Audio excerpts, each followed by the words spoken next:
Mesdames et vous tous, messieurs, bonjour ou bonsoir selon l'heure à laquelle vous me voyez.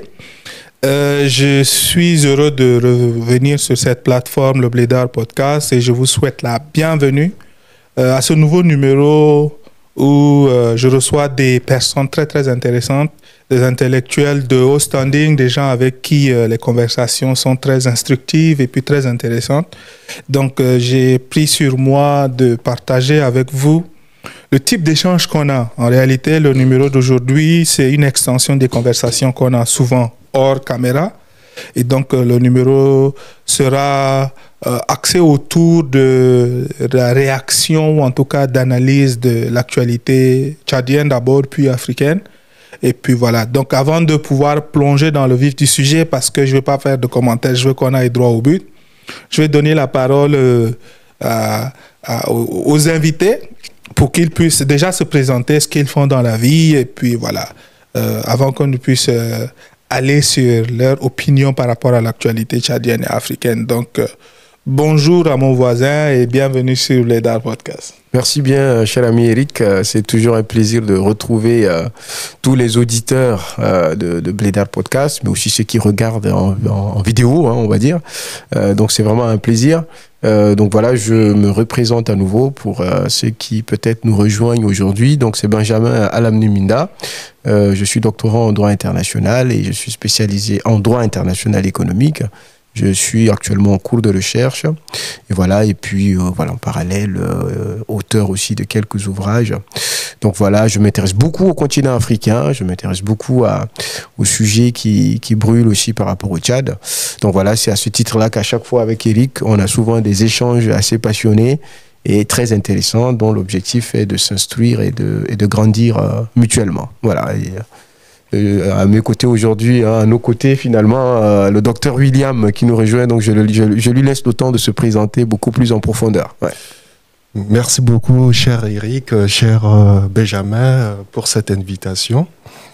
Je suis William Grembo-Igonda, docteur en droit public à l'université Paris-Cité.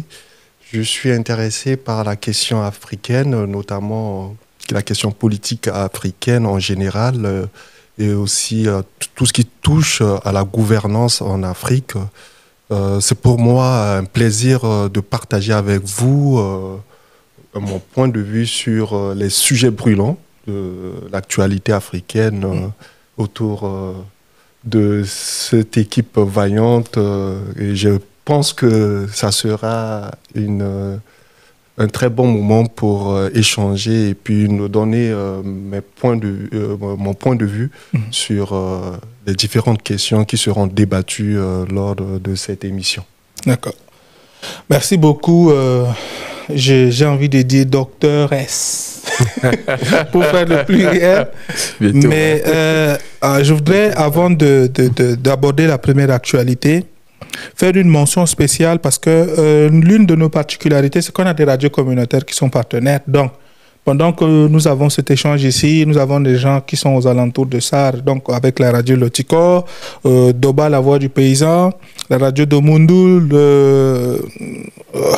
Karouba, la radio d'Abéché aussi, et la radio de l'Aï. Donc, on a déjà des communautés comme ça, et l'idée, c'est de pouvoir étendre pour que les conversations qu'on a souvent dans ce genre de cercle puissent vraiment être accessibles à tout le monde qui s'intéresserait à certaines thématiques particulières. Donc, je voudrais faire une mention spéciale à ces gens-là qui nous suivent dans les petites communautés, et puis n'hésitez pas à laisser un commentaire pour dire d'où vous êtes et puis d'où est-ce que vous nous suivez. Ça fait toujours plaisir de voir qu'on touche des gens partout dans le monde. Je vais sauter justement dans la première actualité. La première actualité, c'est une actualité de diplomatie parlementaire, notamment autour de la visite du président du groupe d'amitié France-Tchad qui est allé à N'Djamena le 16 au 19 septembre et qui a rencontré le président de l'Assemblée, le ministre des Affaires étrangères, le président du Sénat, en tout cas le chef d'état-major aussi, donc vraiment toutes les autorités clés du Tchad. Et ma question, c'est quel est votre regard par rapport à cela? Et surtout, est-ce que finalement, on est en train d'aller sur le type de coopération qui nous intéresse puisqu'elle est plus sectorielle, elle est beaucoup, bon, même si elle est hautement politique, c'est plus une coopération parlementaire, une diplomatie parlementaire. Donc, quel est votre regard sur cette visite au Tchad? Alors oui, il s'agit de Monsieur Charles. Alors vous m'excuserez parce que le nom est relativement complexe à prononcer. Le député Charles Shiftensman ou quelque chose comme ça. Bon bref, qui est donc le président du groupe parlementaire Amitié Tchad-France. Et donc il s'est rendu effectivement. Il a été reçu par Monsieur Ali Kolotou, qui est donc le président de l'Assemblée nationale du Tchad. Alors ces visites sont quand même intéressantes. Alors pour ma part, effectivement, ça fait partie des premières grandes visites, puisque on a eu l'arrivée de certains députés, mais à titre vraiment très individuel et très partisan. C'est fut le cas de Marine Le Pen très récemment, qui a visité le chef de l'État. Donc ces visites, effectivement, dessinent, on va dire, un format de coopération qui n'a pas toujours été mis en œuvre au Tchad, puisque le Tchad a toujours été considéré comme un bastion assez militarisé et dans lequel la logique de coopération souvent entreprise a toujours été une logique d'envoyer des généraux, des troupes militaires. Et donc je trouve que c'est intéressant et c'est peut-être un moyen aujourd'hui, en tout cas pour la France, de renforcer aussi et de redorer son image autrement. Alors, effectivement, on ne s'attend pas tout de suite à quelque chose d'assez concret, parce que c'est une visite très... voilà. Ça, la question que je voulais poser à Dr. diplomatique, ouais. Est-ce que vous pensez que cette visite-là peut déboucher sur des choses concrètes et pas simplement rester dans l'aspect symbolique de deux pays qui se rapprochent? Je pense que si on s'inscrit dans le cadre de la coopération, notamment celle des deux institutions, le Parlement, eh bien, on pourrait, les deux pays ou les deux parlements pourraient en tirer bénéfice en ce qui concerne le partage, par exemple, de connaissances en matière parlementaire, pourquoi pas. Le Tchad, pour moi, il est demandeur, par exemple, comment les collègues parlementaires travaillent pour améliorer la qualité du travail, par exemple, au niveau des textes. Ça, je pense que c'est des choses à creuser et c'est tout à fait bénéfique pour le Tchad aussi, dans le cadre de la formation, pourquoi pas. On peut aussi utiliser ce canal-là pour former, pour renforcer les capacités des parlementaires. Donc, tout dépend de ce que chaque parti essaye d'en tirer en termes de profit pour pouvoir aider à ce qu'il y ait davantage un renforcement dans ce sens. Et je vois que c'est une opportunité qui s'offre aux deux institutions et ça pourrait aussi aider davantage à d'autres types de coopération. Donc c'est tout à fait une bonne chose pour le pays et notamment pour la République du Tchad et le Parlement tchadien. Mais moi je dirais, effectivement, William a... je ne sais pas s'il faut qu'on s'attarde là trop dessus, mais oui, c'est quelque chose d'assez intéressant et je pense que oui, globalement, la suite, pour dire effectivement que comment est-ce que ça va s'articuler, la suite dépendra de la manière dont la coopération va être envisagée et quels sont les mécanismes qui seront mis en place. Est-ce que ça va être une coopération qui va être bilatéralisée? Est-ce qu'on va avoir des mécanismes de concertation ponctuels, régulières, séquentielles?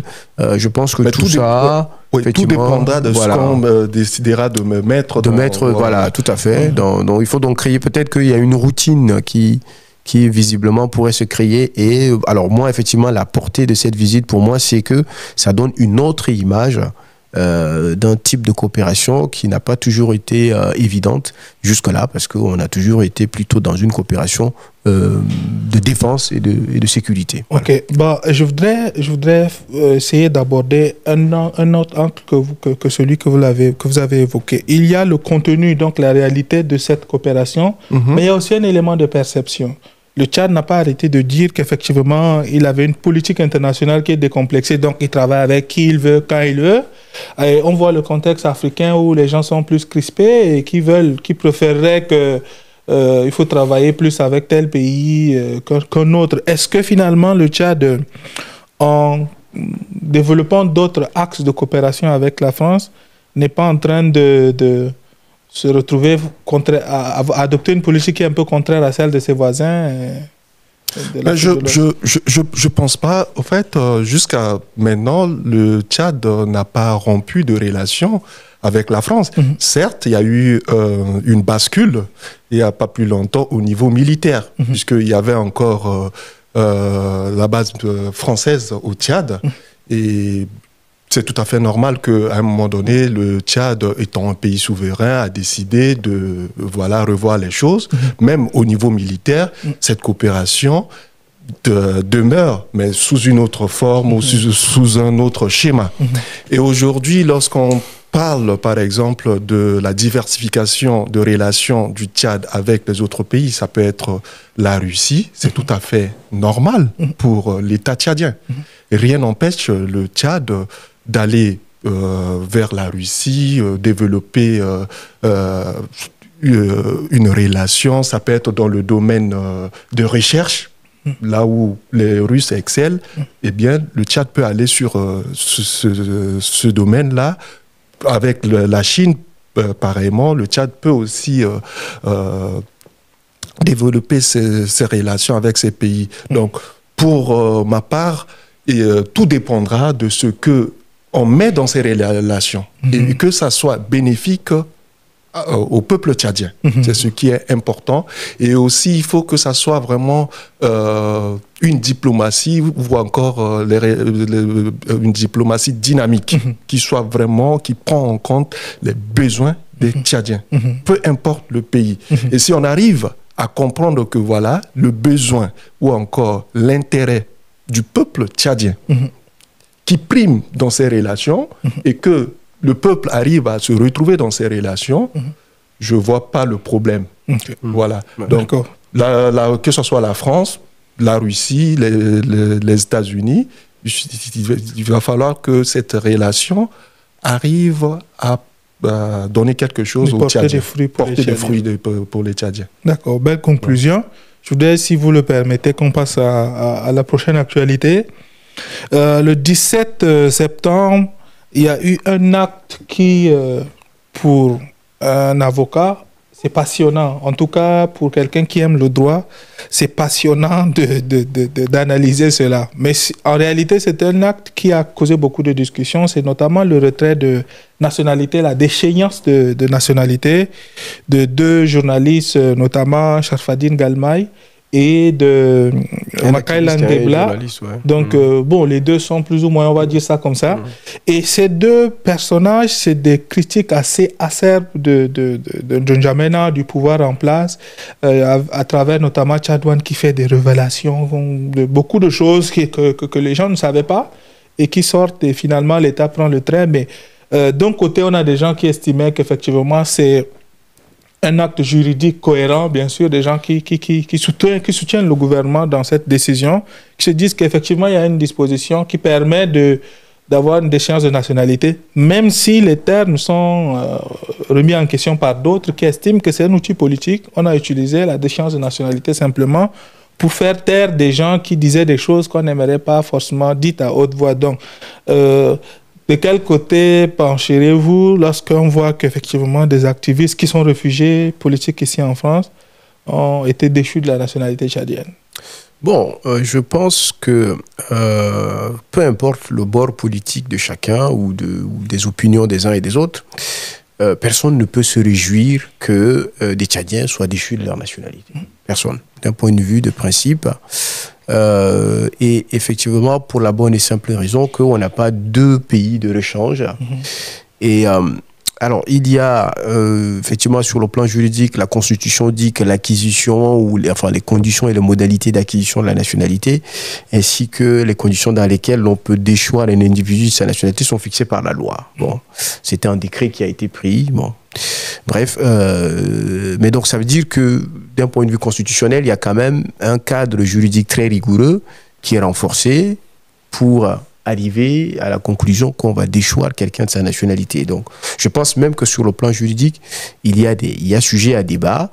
Mais bon, là n'est pas la question. Moi, je pense qu'il faut peut-être aller un peu plus loin que le seul débat juridique et véritablement se demander si on veut la réconciliation nationale. des Tchadiens. Est-ce qu'il est nécessaire de priver d'autres Tchadiens de la nationalité? Donc je trouve que le président a toujours prôné la politique de la main tendue. Et donc je pense qu'il est de bon sens que cela soit appliqué même aux plus fervents de ses opposants.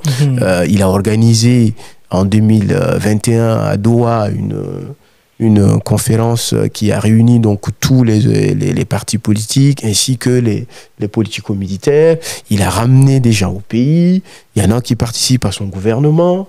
Alors, donc, je ne pense pas qu'il y ait dans ce qui a été dit par ces opposants et activistes quelque chose qui relèverait de ce qu'on appellerait le crime de lèse-majesté et qui mériterait quelque part que l'on puisse déchoir, n'est-ce pas, des nationaux de leur nationalité.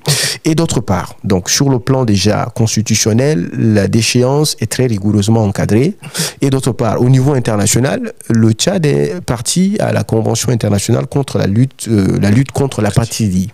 Donc, pour déchoir quelqu'un de sa nationalité, encore faut-il qu'a priori les autorités consulaires et le ministère de l'Intégration et des Affaires étrangères fassent un travail qui consiste à demander si le pays de résidence dans lequel ces derniers se trouvent leur permet d'acquérir la nationalité de cette résidence. Si cette condition n'est pas remplie, juridiquement encore, ça veut dire que le Tchad ne peut pas retirer la nationalité à ces individus-là. Donc, je pense que voilà pourquoi je me dis que le débat juridique n'est pas... Alors, il est intéressant pour la compréhension théorique de ce qui s'est passé, mais encore faut-il, moi j'en appelle simplement à une position de cohérence simple.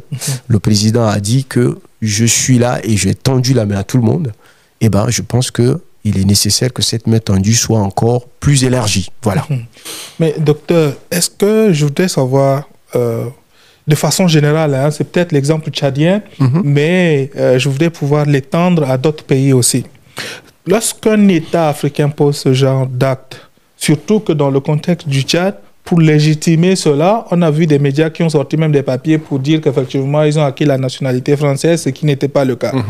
Mais quel message s'envoie à la diaspora surtout? Parce qu'il y a des gens qui sont dehors, qui sont hors du continent, qui sont passionnés de leur pays, qui n'arrêtent pas de parler de leur pays, dénoncer ce qui ne va pas et encourager ce qui va.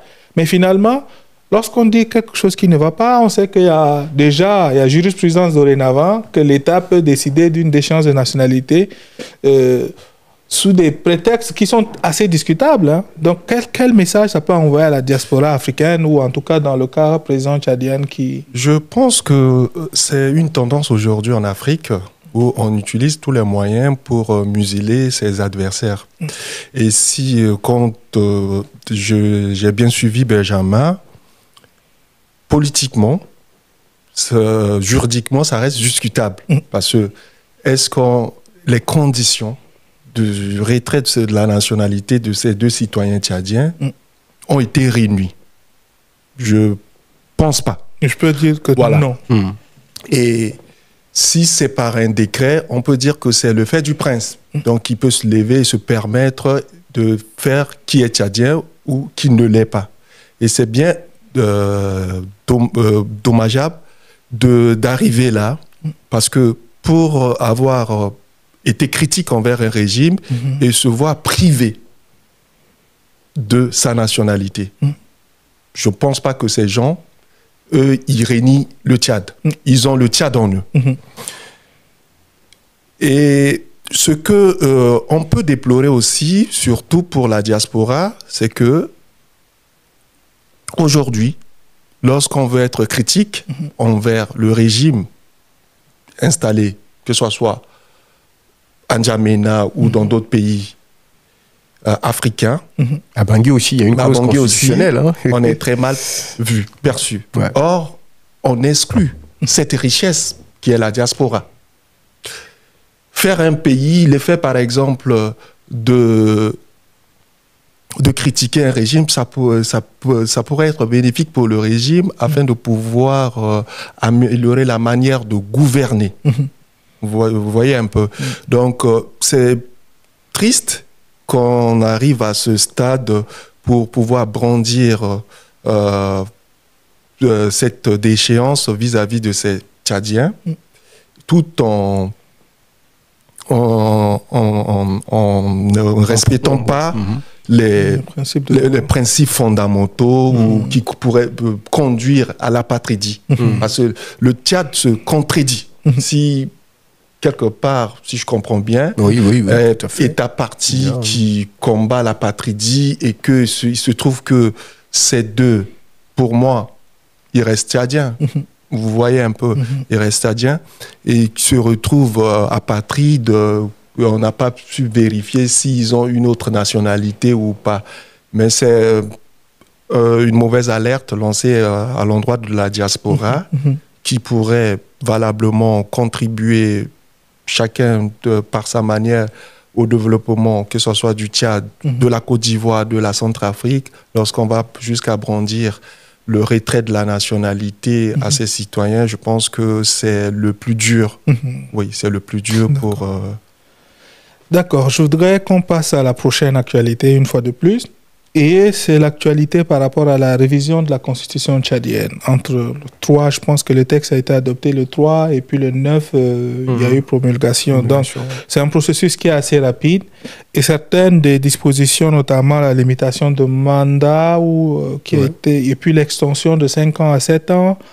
Et il y a aussi l'idée que le chef d'État pouvait être chef de parti politique. Il y a un certain nombre de choses qui ont été changées dans cette constitution. C'est des changements qui sont en apparence mineurs, mais avec des implications très profondes.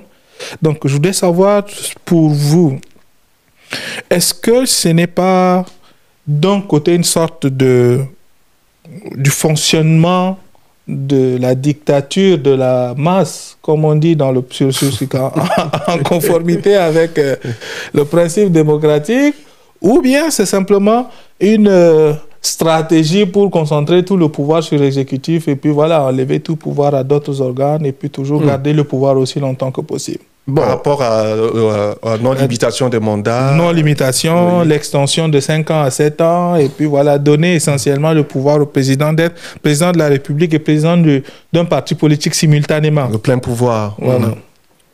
Bon, ça peut, les deux peuvent se cumuler, hein. C'est-à-dire que l'un peut être le moyen qui permet d'actionner l'autre, qui est le levier stratégique. Bon, cette question est très intéressante et je vais effectivement revenir sur le point de droit constitutionnel. D'un point de vue de droit constitutionnel, la révision de la constitution tchadienne est strictement encadrée. Il y a tout un titre qui est consacré, il me semble c'est le titre 22, si je ne me trompe pas, ou 21, qui est consacré. Ça dépend des versions, parce qu'il y a au moins 3 versions de la Constitution qui circulent sur les réseaux sociaux. Bon, la version qui date de celle qui a été publiée, en tout cas à la présidence de la République, nous envoie vers le titre 22, si je ne m'abuse. Et donc, dans le titre 22, effectivement, l'initiative de la révision appartient concurremment à 2 instances. Le président de la République peut le faire à partir du Conseil des ministres et le Parlement peut également prendre cette initiative. Mais l'initiative est rigoureusement encadrée parce qu'elle demande a posteriori une validation par référendum. Toutefois, une exception est introduite. L'exception dit que il peut y avoir de temps en temps recours à ce qu'on appelle une révision technique de la Constitution. Le problème qu'il y a d'un point de vue de droit constitutionnel, c'est que cette révision technique n'est pas définie. On ne sait pas quel est le contenu de la révision technique. Nous ne savions pas quelles sont les matières concernées par la révision technique. Est-ce que c'est les matières réglementaires? Est-ce que c'est les matières qui relèvent du domaine de la loi? Rien n'a été défini. Et donc, on est dans un flou juridique total qui a conduit effectivement le Parlement à travers le mécanisme de la majorité, comme tu l'as dit, la dictature de la majorité, a fait une proposition sur un certain nombre de sujets, entre autres. D'abord, l'idée, c'était effectivement de modifier l'article 77 sur le régime des incompatibilités, qui faisait effectivement, qui interdisait au président d'être président de parti politique. Donc, ensuite, deuxièmement, il fallait aussi introduire quelque part une fonction d'un vice-ministre même si je trouve que c'est pas du tout essentiel. Un vice-premier ministre. Voilà, un vice-premier ministre, je sais pas ce qu'il fera. Il y a également effectivement la question de la limitation des mandats, le verrou a été sauté, et le nombre effectivement de mandats, d'années de mandats qui a été donc augmenté. Donc il y a à peu près 4 ou 5 questions qui ont fait l'objet de discussions. Bon, déjà en citant ces éléments, on se rend compte qu'on est plus dans la modification purement formelle et technique. Parce que si on me disait qu'on voulait juste changer le nom de la médiature en conciliation ou je ne sais moi, en médiation, bref, ça on peut dire que c'est une modification technique. Donc même si la définition n'a pas été expressément donnée par un acte séparé ou un acte réglementaire, on peut d'un point de vue du bon sens la modification elle est substantielle. Voilà, en fait, aboutir à l'idée que voilà, il y a des matières qui, me semble-t-il, sont substantiellement concernées. Donc déjà d'un point de vue juridique, il y a effectivement un décalage entre ce que les textes ont prévu et, je pense, l'initiative parlementaire. Alors, je ne sais pas si les parlementaires ont été très bien conseillés par des juristes. Je ne sais pas si ils ont quand même demandé une note en interne pour savoir sur quel point est-ce qu'ils peuvent modifier. Dans tous les cas, l'initiative de la révision n'est pas une chose prohibée. Elle existe, mais la manière et les matières révisées sont juridiquement contestables. Donc déjà d'un point de vue juridique. Maintenant, effectivement, est-ce que tout cela participe à la consolidation d'un pouvoir ou autre? Bon, l'argument officiel, c'est de dire que les institutions connaissent une forme de limite et que on voudrait bien rationaliser le fonctionnement des institutions et de l'État. Alors, mais moi, je trouve que ce n'est pas vraiment une priorité pour l'instant. Je trouve effectivement que le chef de l'État est jeune et il a la possibilité de faire plein de choses, mais que certaines questions peuvent être traitées après. Cette modification et la manière dont elle a été amenée de façon assez très rapide, la date initiale de promulgation c'était le 13, mais finalement on l'a ramené au 9. Donc vous voyez, donc tout cela effectivement a créé une forme de, je dirais, de zone grise dans laquelle les interprétations effectivement sont assez énormes et assez faciles aussi à faire. Et donc oui, cela peut participer à un renforcement stratégique, mais est-ce que ce renforcement stratégique apporte quelque chose de concret à la vie des Tchadiens qui ont des défis de développement beaucoup plus importants? Je n'en suis pas certain. Bon, je voudrais rebondir avant de donner la parole à Dr William, par rapport à un aspect qui pour moi est important. Parce que lorsque on est en État en 2025, comme c'était déjà le cas il y a longtemps, on n'est pas en autarcie. Ça veut dire que, par exemple, les partenaires du Tchad, dont l'Union européenne, les Nations unies, ainsi de suite, sont très attachés au principe de bonne gouvernance. De la bonne gouvernance, oui. Bien, voilà, les clauses de conditionnalité Quel existent, message modifier une constitution contrairement en violation des dispositions constitutionnelles? Quel message ça envoie finalement? Est-ce que ce n'est pas simplement en termes d'impact une dégradation sûre de l'image du Tchad sur la scène internationale? Moi, je pense qu'on participe, quelque part, ça participe à la fragilisation de nos institutions, puisque la Constitution, c'est la loi fondamentale. Et il est prévu de réviser, de modifier. Ça, même la Constitution en elle-même prévoit ces mécanismes. Mais il faut voir qu'est-ce qui se cache derrière cette modification. Et il y a un aspect que je pense qui est beaucoup plus déterminant dans cette modification, c'est beaucoup plus le renforcement du pouvoir du chef de l'État et la non-limitation des mandats. À ces deux aspects, on vient greffer quelques éléments, comme quoi création d'un poste de vice-ministre qui, en soi, n'est pas vraiment pertinent. C'est bien triste pour le Tchad d'en arriver là. On n'a pas besoin d'un septennat pour faire un bon président de la République. Au niveau des partenaires, ça ne donne pas, ça rend pas crédible déjà le gouvernement et ça crée une forme d'instabilité. Et au niveau du gouvernement, il y a un rétrécissement du champ politique. Ce qui pourrait amener à une certaine radicalisation de l'opposition, qui peut penser que arriver au pouvoir ou accéder au pouvoir par la voie démocratique, les élections, sera impossible. Et c'est un pays qui a été longtemps traversé par des crises à la fois politiques et militaires. C'est pas opportun pour ce pays-là d'arriver à ce recul. Ouais, et les rapports de Human Rights Watch le disent très clairement sur cette situation-là et la fragilité que tu décris bien, William, cette fragilité crée un sentiment de méfiance parfois auprès de certains partenaires.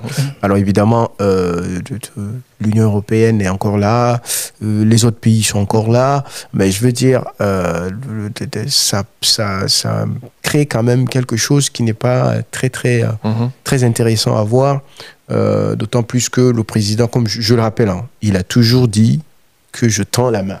Donc je pense que il faut des initiatives qui doivent compléter le fait de juste ramener des rebelles à la maison. Il faut que ça devienne réel. Et je voudrais ajouter un commentaire justement par rapport à la position dans laquelle on a mis nos partenaires.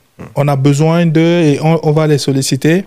Mais quand ils nous reprochent quelque chose, on dit tout de suite souveraineté, ingérence. On ne veut pas que vous parliez d'un certain nombre de choses. Donc ça, c'est mon premier commentaire. Mais il y a un élément qui pour moi est déterminant dans les modifications des constitutions.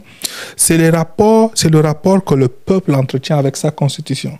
Ouais. Si vous tentez de toucher à la constitution américaine, vous créez une guerre à coup sûr. Absolument. Qui que vous soyez. Absolument.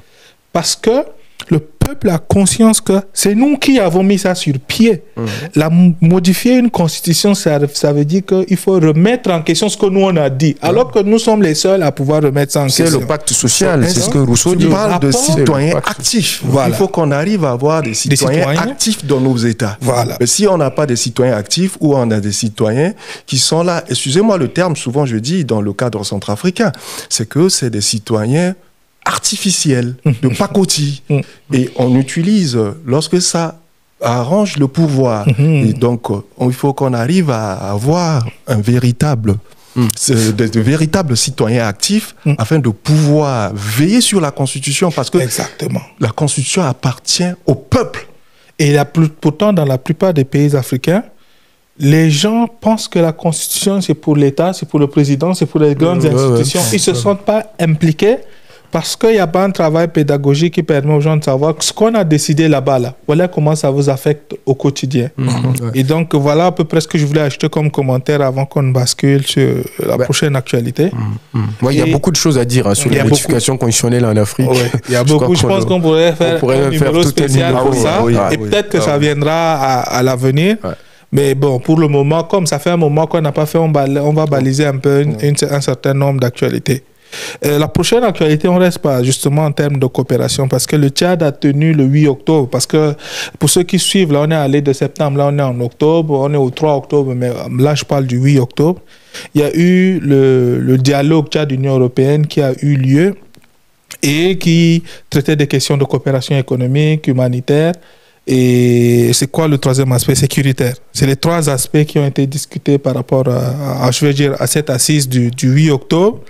Et ma question, c'est, effectivement, depuis tout à l'heure, on parle des différentes rencontres, des différentes coopérations, des différents échanges qu'il y a entre le Tchad et ses partenaires, et dans le cas présent, l'Union européenne.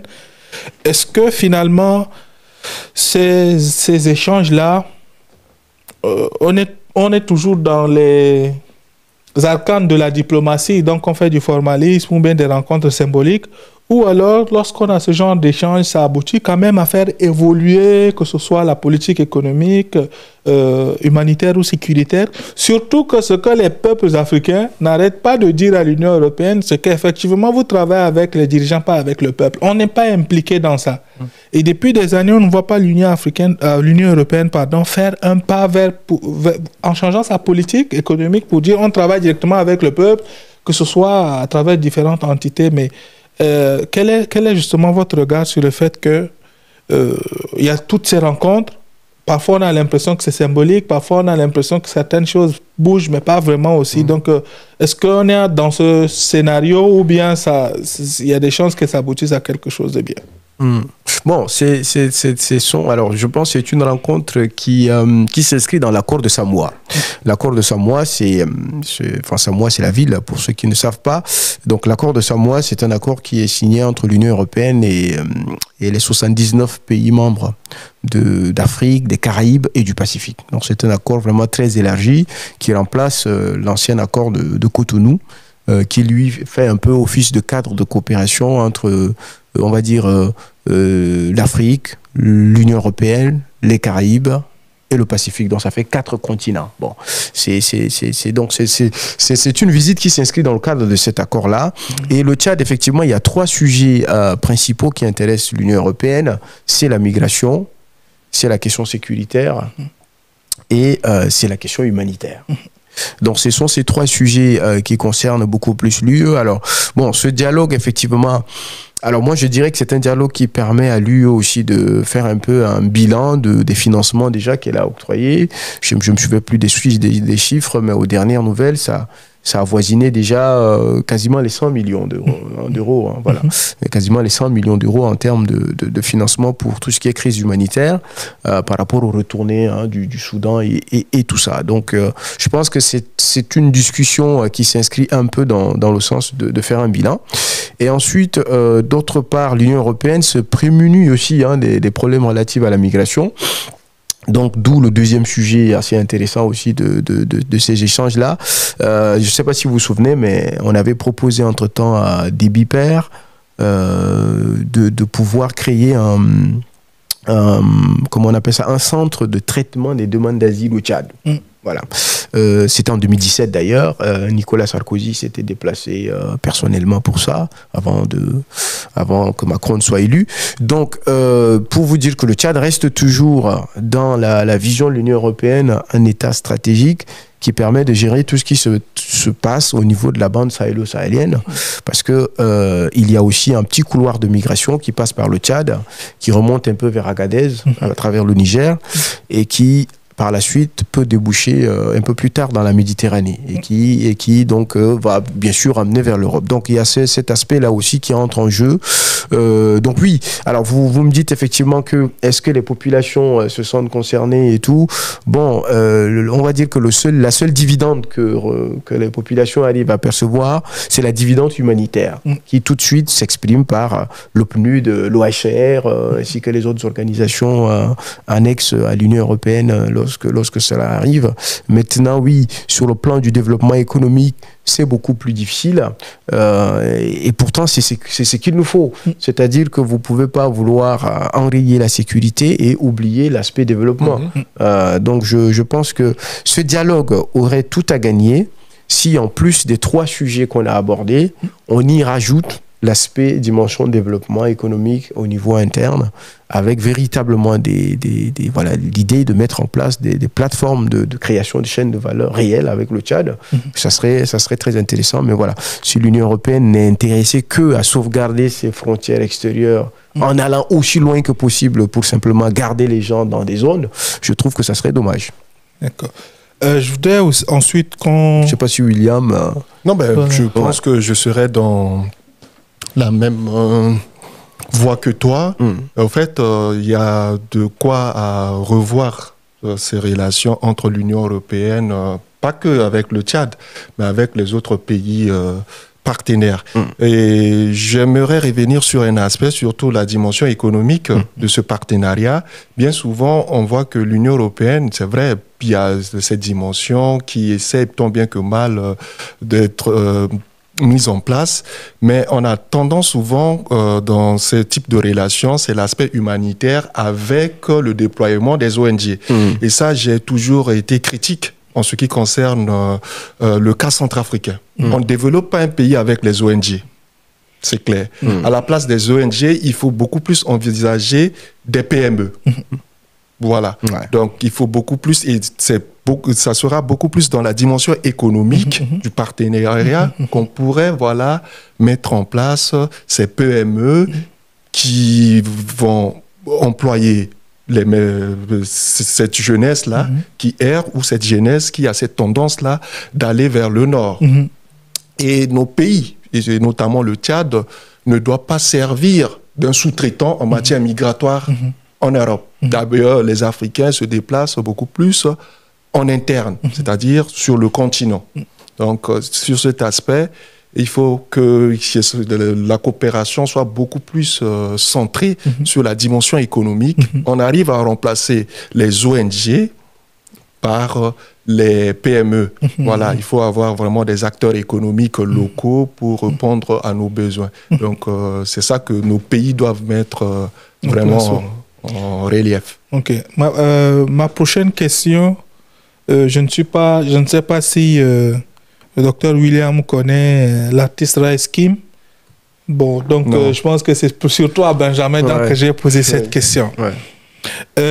Raiskim, c'est un personnage politique très important du mouvement des transformateurs, qui est le parti de l'opposition. Mais avant d'être un personnage politique, c'est un artiste. Il a toujours été engagé. Ses textes, aussi longtemps que je me souvienne, il n'a eu que des textes engagés qui combattaient pour la justice, pour l'égalité, pour avoir en tout cas un pays meilleur que ce qu'on a. Il fait partie de ces gens qui croient et qui vivent les convictions qu'il prône. Et là, il y a quelques semaines, en début octobre, je pense que c'était le 8, sauf si je me trompe, il est décédé. Après des mois d'agonie, il était malade, il était alité. Un mois plus tard, ou plutôt en août, il était sorti lors du décès de son ancien manager. On a vu qu'il était affaibli. Et finalement, en octobre, il est décédé. Et ça a ému le pays et vraiment tout ce qui en Afrique et dans le monde était sensible à la lutte tchadienne. Parce que finalement, effectivement, le mouvement politique, il était un peu l'élément de la rue. C'est lui qui maîtrisait un peu la rue pour le parti. Et donc, ce que je voudrais demander à Benjamin, c'est déjà, qu'est-ce que Raiskim symbolisait pour toi? Et à ton avis, qu'est-ce que son décès, en tout cas, représente, que ce soit pour le mouvement des transformateurs ou même pour des artistes qui souhaiteraient être engagés, peut-être comme ça. Déjà, mes condoléances à la famille de Raiskim, que je ne connais pas personnellement, mais effectivement, c'est un personnage politique assez emblématique, en tout cas au Tchad. Qu'on a vu ses convictions, on a vraiment vu en lui quelqu'un de très passionné, quelqu'un qui avait horreur de l'injustice. Et qui n'avait pas peur de le dire, surtout, et qui est très très courageux. J'ai beaucoup de respect pour la mémoire de cet homme, et je peux effectivement dire que sa musique est inscrite pleinement dans le contexte de nos pays africains, dans lesquels il me semble que la place du divertissement n'est pas encore, on va dire, appropriée. L'heure est davantage justement à des chansons qui engagent la jeunesse, à des chansons qui engagent la vie collective du citoyen, qui appellent à la conscience nationale, qui appellent à la justice sociale. Je pense que Raiskim fait partie de ces artistes-là qui ont compris les enjeux de l'artiste du moment. Il ne s'est pas véritablement aventuré à chanter des chansons d'amour parce que ça lui ferait plaisir, ou à chanter, je sais pas moi, des chansons de romance ou de voilà. Il s'est dit que le contexte social dans lequel je vis est un contexte qui requiert une musique engagée. Qui me permettrait, au même titre que les écrivains, au même titre que des poètes, au même titre que d'autres acteurs politiques majeurs de la société, de dire les mots. Il est ce qu'Aimé Césaire appelle un peu la voix des sans-voix, de ceux qui sont cachés dans les cachots du désespoir et qui ne peuvent malheureusement pas prendre le micro pour dire des choses. Donc, je dis hommage et honneur à la mémoire de cet homme-là, et je pense qu'il a tracé une ligne conductrice pour la plupart des artistes tchadiens, et je vais dire, il a peut-être et probablement indiqué un credo, il a vraiment érigé un credo pour que certains artistes puissent en inspirer et continuent de faire une musique qui est engagée. Alors peut-être que le degré d'engagement ne sera pas le même, évidemment chaque artiste a ses particularités, et donc loin de moi l'idée de faire l'amalgame, mais je pense qu'il est particulier, il a été particulier et il restera en tout cas gravé dans la mémoire de plusieurs. Et voilà. Il est devenu un symbole national, je pense, au-delà de son parti politique de départ. Voilà. D'accord. Je voudrais rester un peu dans le mouvement des transformateurs, parce que c'est la dernière actualité tchadienne qu'on va aborder. Après, on passera à la dimension africaine. C'est que le 24 octobre, on a vu le mouvement des transformateurs qui a lancé une alerte par rapport à l'état de santé de Succès Masra, qui était, je le rappelle, condamné il y a quelques mois à 20 ans de prison. Et après l'annonce, on a eu le ministre de la Communication qui est sorti pour dire non, un médecin à vie et qui va bien.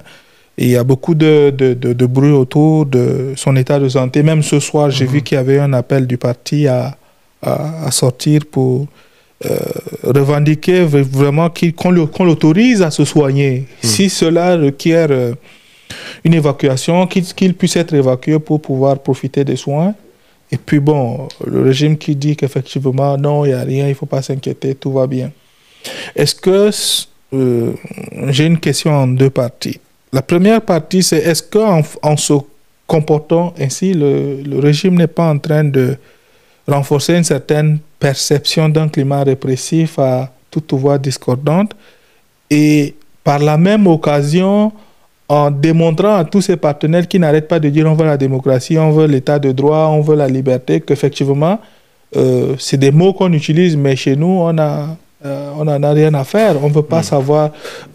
On veut pouvoir faire ce qu'on veut sans rendre des comptes à qui que ce soit. Donc, voici les deux aspects que je voudrais vous soumettre. La politique interne et aussi la perception. Je pense que, Eric, tu as soulevé une question en ce qui concerne les conditions carcérales chez nous. Et je pense, pour ma part, on a de sérieux problèmes dans nos États, puisque quand bien même un détenu, eh bien, il a des droits, qu'on le veuille ou pas. S'il se trouve que Succès Masra est dans une situation, sa santé elle est critique, et cela est attesté par les préconisations médicales, je ne vois pas pourquoi il serait empêché pour se faire se soigner. Donc, il est de l'État tchadien de lui garantir au moins, assurer la garantie au moins de ce droit. Si le gouvernement tchadien estime qu'il se porte bien, ben, il n'a qu'à au moins à prouver aux Tchadiens. Voilà. Mais je pense que souvent on utilise la prison pour punir ses adversaires. Et c'est bien triste. C'est bien triste d'en arriver là. Il a besoin de se faire soigner, il a besoin aussi d'avoir la visite de ses proches. L'image que le Tchad renvoie, c'est que on signe les textes, parce que là, un prisonnier qui a besoin, qui doit être traité en humanité, ses droits doivent être respectés. On ne voit pas vraiment l'État tchadien, le gouvernement tchadien fait montre au moins d'un bon élève en la matière. Je vois que ces droits à ce point sont violés. Et ce que peut faire surtout les défenseurs de droit, je pense que ça existe au Tchad en ce sens, de faire quelque chose dans ce sens, afin qu'ils puissent se soigner. C'est important. Et puis donner des garanties possibles afin que voilà, qu'ils puissent retrouver sa santé et puis pourquoi pas rentrer et purger sa peine. Donc c'est pas la solution de le maintenir dans cet état s'il s'avère que sa santé est critique. Et aussi des partenaires tchadiens doivent vraiment rappeler au gouvernement tchadien ses engagements internationaux. Je pense que sur cet aspect, le Tchad a ratifié pas mal des instruments juridiques internationaux. Et africains. Et même, si je ne me trompe pas, je n'ai pas une grande connaissance de la constitution tchadienne en question, mais je pense au niveau de préambule, eh bien, souvent, on fait appel à ces engagements internationaux dans la Constitution. Donc, il faut maintenant rentrer dans l'effectivité. Il ne faut pas rester seulement dans l'évocation des termes ou encore des textes qu'on signe par-ci, par-là et qu'on ne met pas en application. Ça reste avant tout un humain et un Tchadien. Il a des droits. Ça, il va falloir que le gouvernement tchadien fasse très attention sur ce point. Ouais. Bon, le sort du docteur Succès Masra est entièrement, je pense, entre les mains du président. Il peut faire et défaire. Et il le dit, c'est son frère. Ce sont des frères. Ils se sont envoyés plusieurs fois, me semble-t-il, des chansons audio avec l'intitulé Al-Moussama. Al-Moussama qui veut dire, voilà, je te pardonne, tu es mon frère, peu importe nos désaccords d'opinion, nos désaccords profonds. Je pense que, en tout cas, le président aura de la grande hauteur à avoir à alléger les conditions de détention de Succès. S'il s'avère effectivement que ces conditions de santé se dégradent, je crois que les préconisations des médecins sont les premiers mots d'ordre qu'il faut suivre. Et puis effectivement, le bon sens voudrait que cela puisse conduire à... Cela va apaiser. Je pense que cela va quand même apaiser la plupart voilà. Et puis je rappelle toujours, la main tendue. La main tendue, je pense qu'il faut l'appliquer jusqu'au bout, pendant qu'il a encore son mandat en cours. Je pense qu'il faut revenir à des bons sentiments. Rien n'est irréparable. Okay. Je voudrais clôturer cette actualité en disant ceci. Le docteur William a dit quelque chose de très important. Au-delà de tout, c'est un humain. Il y a des choses qui dépassent la politique, il y a des choses qui dépassent les désaccords, il y a des choses qui dépassent les luttes. On n'est ni en période électorale, on n'est ni en période de désaccord politique, donc Succès n'est pas une menace en soi. On ne peut pas emprisonner quelqu'un qui a une stature politique aussi immense sans vraiment le mettre dans des conditions pour qu'il puisse non seulement être en bonne santé, mais surtout garantir sa sécurité. Le Tchad a besoin de gens comme Succès. Il a déjà reconnu la victoire. Il a fait, je pense, assez de concessions pour faire gage de bonne foi. Il est normal pour moi que le président prenne en compte cet état de choses. Ce n'est pas une question d'ego, ce n'est pas une question de domination, ou ce n'est pas une question d'écraser son adversaire, mais c'est une question de... C'est un Tchadien. Et il doit avoir les mêmes droits. Et vu le poids politique qu'il est, il faut collaborer avec lui. Il a parlé de co-gestion du Tchad plusieurs fois. Ça veut dire qu'il est disposé à travailler. Il est possible de travailler quand on va arriver aux prochaines élections. Chacun va repartir dans son camp. Quand les élections vont finir, il a des idées, il a une vision du Tchad. Et toute sa vision n'est pas mauvaise. Il y a des choses positives que le président peut piocher pour pouvoir alourdir pour en tout cas améliorer son mandat. Mais sans te couper, ses compétences ont été appréciées au niveau de la BAD.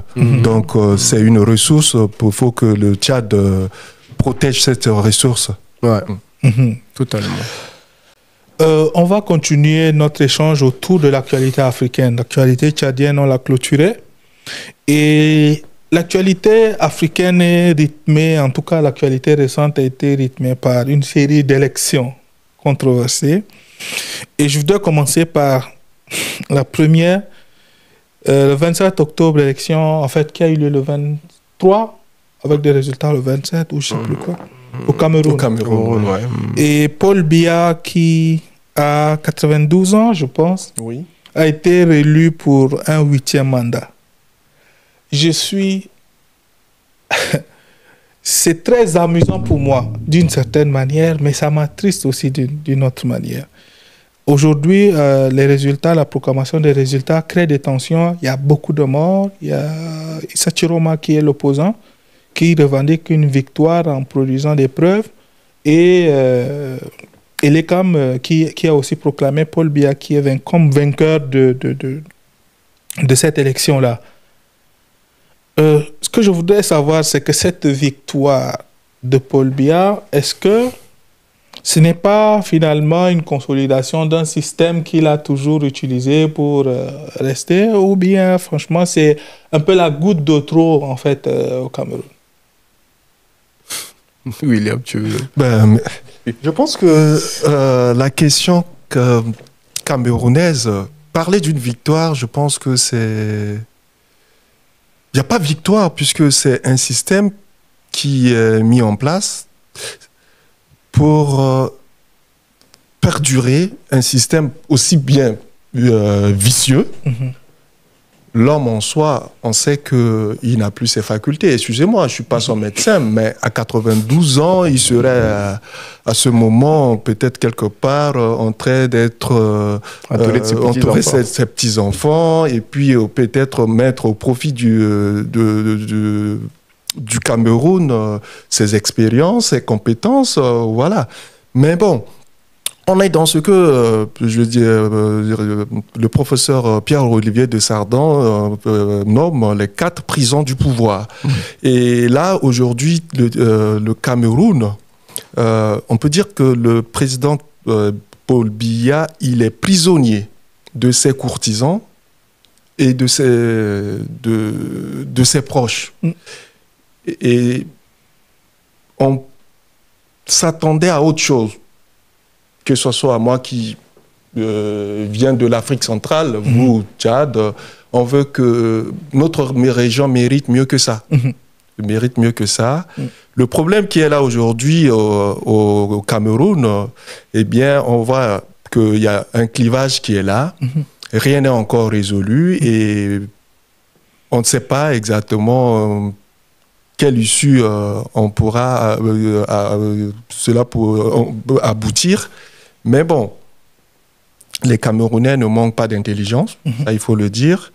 Ils trouveront une solution à ce problème et peut-être à travers des compromis politiques pour que l'opposition puisse s'exprimer aussi. Et puis au niveau du Parlement, on peut aussi avoir l'opposition pour pouvoir animer et participer à la vie politique. Mais il est temps que voilà, ce comportement ou cette manière de faire en politique cesse dans cette région parce que c'est quand même c'est assez particulier dans cette partie de l'Afrique où on muselle la voix du peuple, la décision du peuple. Je suis pas dans les j'ai pas participé aux élections ou dans le système électoral camerounais, mais d'après tout ce qu'on a reçu, on voyait, et puis les informations, la tendance était à l'opposition.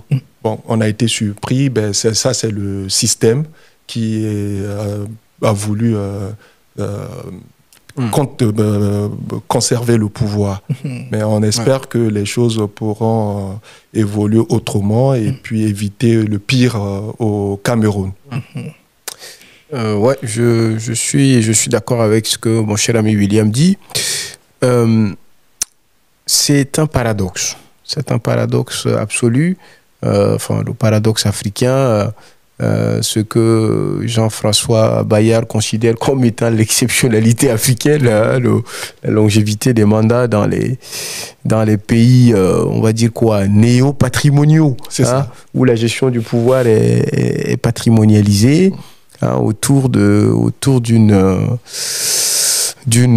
oligarchie ou kleptocratie, je ne sais quelle qualification utiliser en sciences politiques, mais ce paradoxe est quand même très malheureux.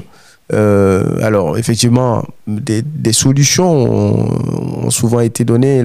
La limitation des mandats est l'une des choses auxquelles, effectivement, les constitutions africaines de la fin des années 90 ont fait foi. Toutes ces constitutions à la fin des années 90 ont indiqué très clairement leurs intentions. Paul Biya, qui est arrivé en 82 au pouvoir, faisait partie de ceux qui, à la fin des années 90, entre-temps, il était jeune.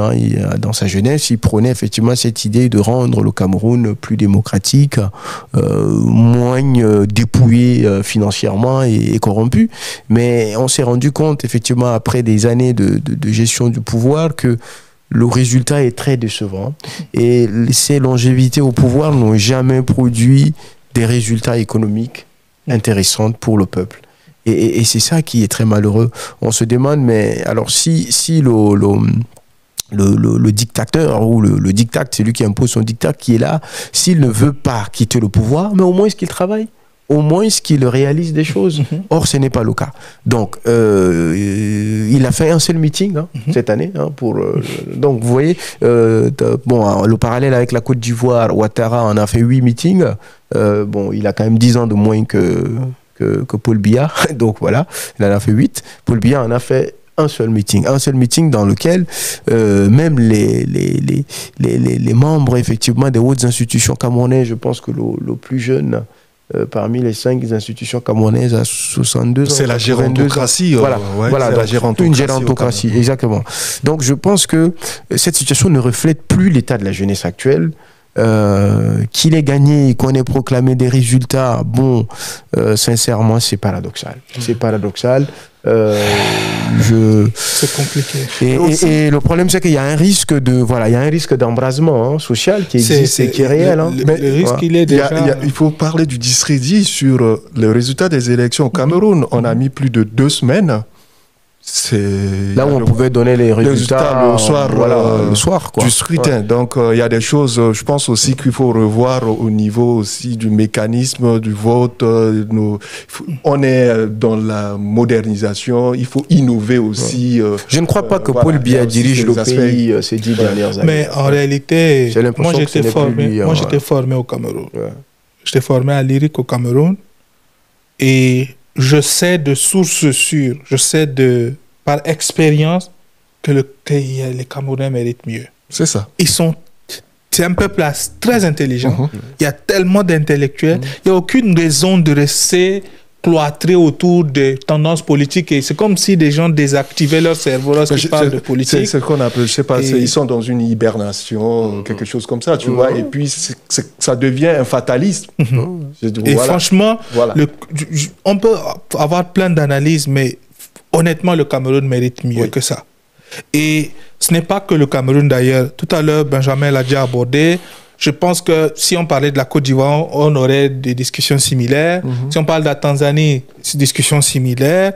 Et donc, moi, je voudrais qu'on puisse prendre vraiment le bloc africain en bloc, parce que ce n'est plus que l'Afrique francophone, ça se passe aussi dans l'Afrique anglophone, contrairement aux habitudes que l'Afrique anglophone nous avait imposées. Ce n'est plus le cas. La Tanzanie a réussi à briser cette image.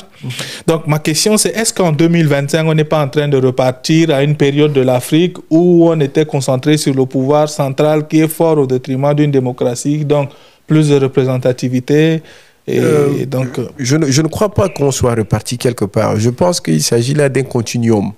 Voilà, on est dans une continuité qui a toujours existé en Afrique.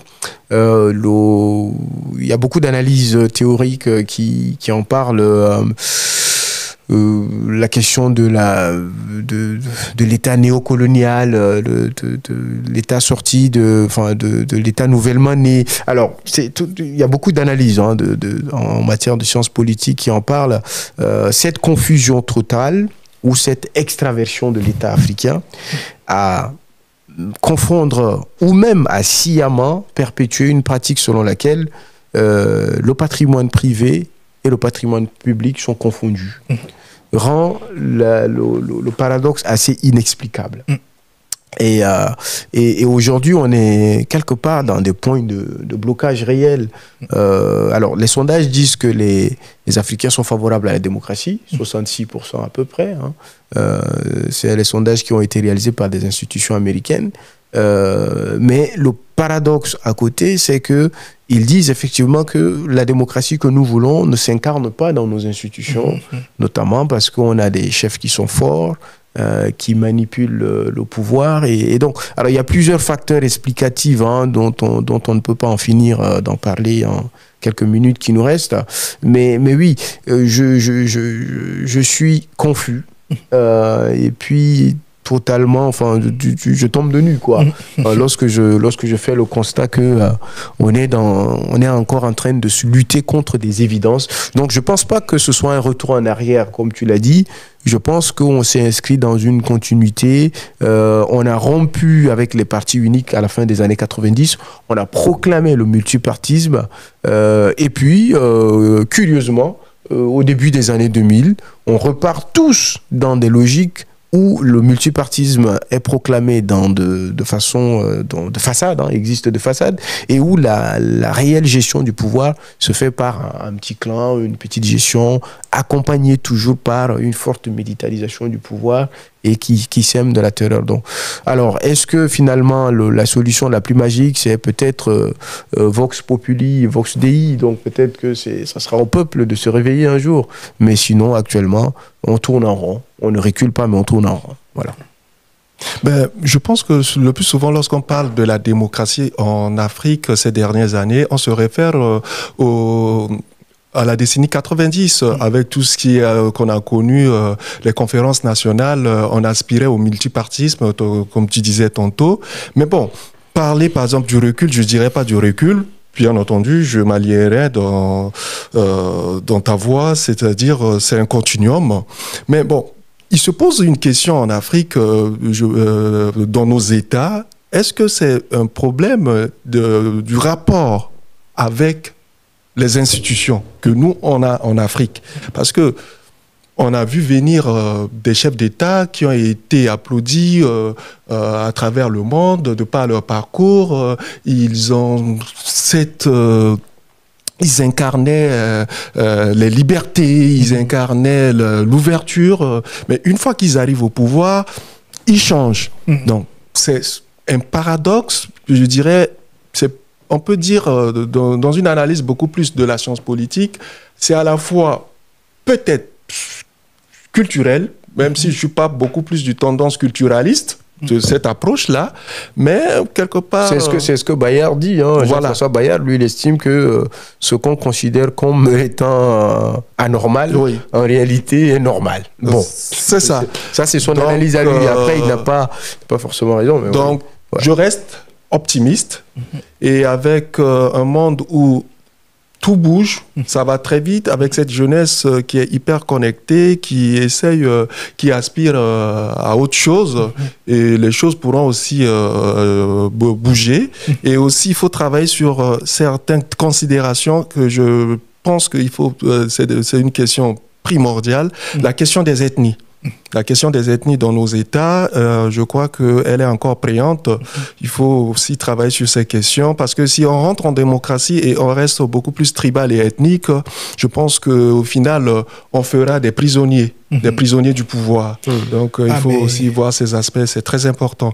Et ça n'aide pas à la démocratie, à l'état de droit. Okay. Merci beaucoup, Dr William.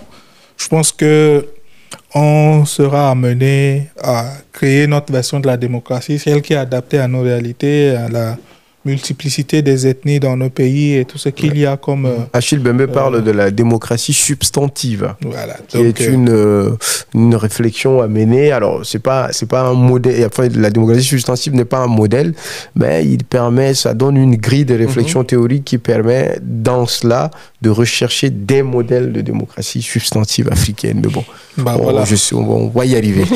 Sur ce, on va clôturer le numéro. Je pense qu'on a débordé l'heure qui nous était réservée. Néanmoins, c'était un plaisir d'avoir échangé. Et puis bon, comme ça fait un moment qu'on a dû suspendre les productions, on a dû attaquer plein d'actualités. Mais je pense que dans les prochains numéros, si on va revenir sur certaines de ces actualités-là et pouvoir aller plus en profondeur. Et donc, je voudrais vous donner 10 secondes à chacun pour un mot de fin, et puis voilà, on pourra clôturer. Merci de nous avoir suivis. Désolé si ça a été long. Voilà. Merci, et puis de bonnes choses à vous, et prenez soin de vous. Merci d'avoir suivi le Blédard Podcast. C'était un plaisir pour moi, comme d'habitude, de vous retrouver toujours. Et comme on dit, abonnez-vous, partagez. Et nous, quand on échange ici, peut-être que nous sommes 3, mais nous savons qu'il y a plusieurs centaines de milliers de personnes qui regardent. Et donc, essayez de faire un feedback, dites-nous ce que vous pensez. Je sais qu'il y en a qui ne sont pas d'accord, il y en a qui sont d'accord. De temps en temps, on reçoit des messages, mais partagez, n'hésitez pas. Et voilà, à bientôt et rendez-vous au prochain numéro. Je vous remercie.